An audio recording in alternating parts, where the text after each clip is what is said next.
De volta aqui no Jornal da Bandeirantes, gente, para falar um pouco mais de pandemia, e conosco aqui para nossa satisfação, infectologista, diretor da Sociedade Brasileira de Infectologia, o doutor Marcos Antônio Cirilo, que atende mais uma vez gentilmente aqui a Rádio Bandeirantes. Doutor Marcos, prazer tê-lo aqui conosco, bom dia. Bom dia, bom dia, o prazer é meu, é sempre uma grande honra e satisfação estar presente com vocês nesse trabalho diário. Que ótimo. Vou pedir para o Cláudio Humberto fazer a primeira pergunta para o doutor Marcos Antônio. Cláudio. Doutor Marcos Antônio, muito bom dia, é um prazer imenso aqui, uma honra mesmo tê-lo conosco. Eu gostaria que o senhor, como infectologista, nos tirasse dúvidas sobre o momento que a gente vive, né? Sobre essas variantes, novas variantes, você vê que a gente teve a informação de que dos casos em curso, né, de infectados por Covid-19 em São Paulo, por exemplo, acho que 65%, acho que é esse o percentual do total, são de pessoas infectadas com essas novas variantes. Eu gostaria que o senhor nos esclarecesse, afinal, quais são porque muita gente diz que as novas variantes contaminam mais rapidamente, mas são menos letais. Mas, no entanto, a gente está assistindo a multiplicação do número de mortos no país, né?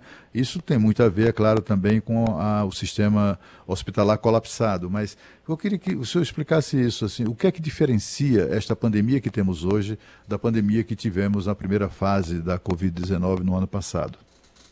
Bom, Cláudio, primeiro, uma variante é assim. O vírus ele entra na tua célula para se multiplicar, certo? E toda vez que ele se multiplica, são bilhões de cópias que saem diariamente. E nem sempre essas cópias seguem o modelo original. Algumas saem com modificações na sua estrutura.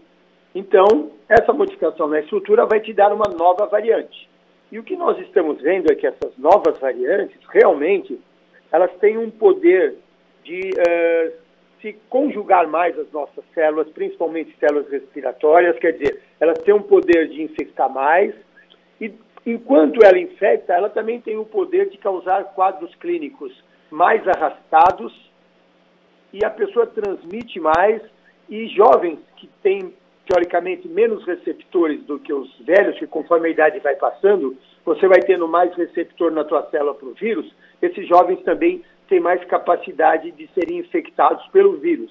E nós estamos vendo isso que você mencionou, mais pessoas jovens infectadas, quadros clínicos mais arrastados, maior chance de transmissão e também um desenvolvimento pior da doença nesses jovens na faixa etária de 30 a 50 anos.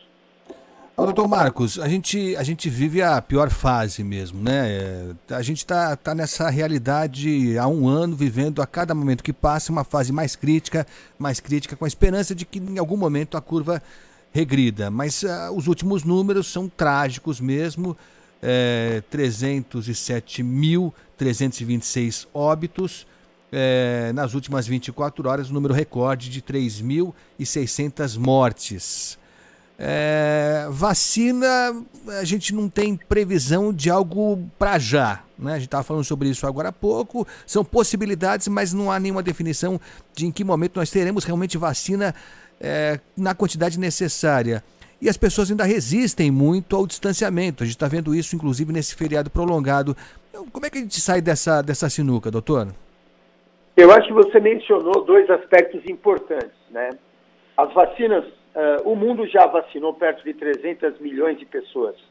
No Brasil, nós estamos chegando perto de 20 milhões de pessoas vacinadas, alguma coisa em torno de 6,8% a 7% da população brasileira vacinada. Então, para você poder melhorar o panorama epidemiológico, a vacina é fundamental. Apesar de que o que a vacina pretende, inicialmente, não é diminuir o número de casos, mas diminuir o número de casos graves, menos pessoas indo para as UTIs e menos pessoas morrendo. Este é o objetivo principal da vacina. E reduzir, teoricamente, em 50% o número de pessoas que vão pegar a doença e que vão transmitir. Então, a vacina é fundamental, o distanciamento social, porque esse é um vírus de transmissão, principalmente pessoa a pessoa. Então, se eu tiver um distanciamento social adequado, usar máscaras, higienizar minhas mãos com água e sabão, ou álcool gel, se a minha mão estiver visivelmente limpa, cuidar da higiene do ambiente, se eu estiver doente, procurar um médico, o distanciamento, né, a quarentena, que é preventivo, o isolamento se eu estiver doente. Se nós formarmos todas essas medidas, seguramente a gente vai conseguir diminuir esse nosso panorama atual da epidemia. Agora, doutor, a gente percebe, né, que tem falhamos muito nessa pandemia, né? Os governos, por exemplo, não investiram em campanhas de esclarecimento, né, campanhas educativas, né, e até campanhas de tratamento de choque, como tenta aqui o governo do Distrito Federal, né, com divulgação de imagens de pessoas entubadas, é claro, com a autorização das famílias, para ver se os cidadãos tomam ciência do que os espera no caso de contaminação e agravamento da doença, né? A situação é tétrica. Eu já vi, todos já vimos, de alguma maneira, imagens e fotografias de pessoas acometidas dessa doença, pessoas que estão morrendo daquilo, que são apavorantes. E apesar disso, né, nós temos brasileiros, uma imensa quantidade de brasileiros que estão nem aí para isso. Não tem nem aí para isso. Outros não têm, não têm a oportunidade ainda conscientes, né, da gravidade do caso, da pandemia, eles simplesmente não podem deixar de sair à rua para trabalhar. Tem que ir à luta para ter comida em casa, né? Tem esse lado também. Mas tem uma grande quantidade de pessoas que negligenciam mesmo. É só ver o número de gente, de cidadãs que circulam nas ruas sem máscara, sem proteção, que aglomeram, que fazem festinhas, que frequentam festinhas, etc. Não estava num momento, o senhor como infectologista, e num momento tão grave como esse que vivemos, não era um momento de uma coisa mais radical, né? Um momento em que as pessoas fossem de fato obrigadas ao distanciamento, né? De punição severa de quem desobedecesse às ordens ou às determinações de lockdown, por exemplo. Eu já ouvi gente, inclusive ouvintes da Rádio Bandeirantes, né, mandando mensagens sugerindo que esses casos dessas pessoas que são flagradas em festinhas, aglomerando, etc., essas pessoas deveriam ser imediatamente obrigadas por força judicial a prestar serviço comunitário nos hospitais que cuidam dos nossos doentes de Covid, para eles verem mesmo o que é bom para a tosse, né? Como é que o senhor acha que o Estado que tipo de atitude o Estado deve tomar, nova atitude, né, diante de uma situação como essa que vivemos? Bom, eu acho que você citou pontos fundamentais, não só na atualidade, mas na nossa memória, né? Na nossa série histórica. O brasileiro ele não está preocupado com prevenção, com profilaxia. Nunca foi um mote para nós, nunca foi um objetivo a prevenção.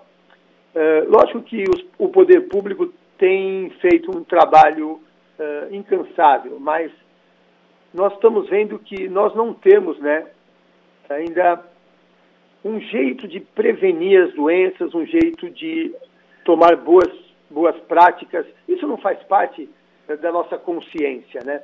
Nós não estamos na Europa, não estamos nos Estados Unidos, onde a população tem interesses maiores, um poder de coletividade, um poder de civilidade maior. Nós, brasileiros, infelizmente, não temos isso. Nós nos preocupamos muito conosco mesmo, né, com a própria pessoa, e a gente tem que perceber que nós fazemos parte de uma comunidade, e tudo que eu vou fazer vai afetar alguém. Isso é muito importante, quer dizer, o povo. E o governo, você também citou com muita propriedade, de que nós temos que ter medidas mais robustas, mais efetivas, né? E divulgar de uma forma mais realista, apesar que a mídia e o poder público está divulgando isso, mas eu queria que as pessoas percebessem o que está acontecendo nas UTIs, com falta de equipamentos, falta de pessoas treinadas, falta de leitos. Nós não temos medicamentos para entubar as pessoas, não temos respirador, não temos oxigênio. Então, a nossa realidade, ela está ruim e está piorando a cada dia. Então, a população precisa perceber e se conscientizar de que se o indivíduo for precisar de uma UTI, ele não vai achar com facilidade. Se ele precisar de intubação, ele não vai achar a pessoa treinada, não vai achar respirador, não vai ter oxigênio, não vai ter drogas que você usa por ocasião da intubação. Quer dizer, os quadros clínicos vão ser muito ruins. E nós precisamos, enquanto brasileiros, enquanto parte de uma comunidade, perceber que as nossas atitudes estão fazendo com que a pandemia piore. E eu concordo plenamente, o poder público tem que ser muito mais efetivo, muito mais agressivo, por assim dizer, com relação às medidas a serem tomadas frente àquelas pessoas que não seguem as orientações preconizadas pela mídia e pelos órgãos oficiais. Nós temos que ser muito mais taxativos, senão a gente vai piorar esses nossos indicadores. O programa foi curto hoje, hein, Cláudio Humberto? A gente tinha muito mais para falar com o Dr. Marcos Antônio Cirilo, Só diretor. teve entrevista top. Só, aí que tá, né? A Juliana hoje superou, né? A nossa Juliana produção Lombardi, grande produtora do nosso programa, tem mandou que diminuir bem. o ritmo dela. Outra vez. É isso, mas aquele ímpeto da juventude. Você lembra, né, Cláudio, como é que é? Lembro, vagamente. Eu também, tenho uma vaga lembrança. Doutor Marcos Antônio Cirilo, diretor da Sociedade Brasileira de Infectologia, foi um prazer tê-lo aqui conosco, vamos falar muito ainda sobre isso. Um bom final de semana e até a próxima para o senhor. Muito obrigado também para vocês e vamos continuar o nosso trabalho. Obrigado a todos vocês e a todos os ouvintes. Muito obrigado. Parabéns, doutor Marcos.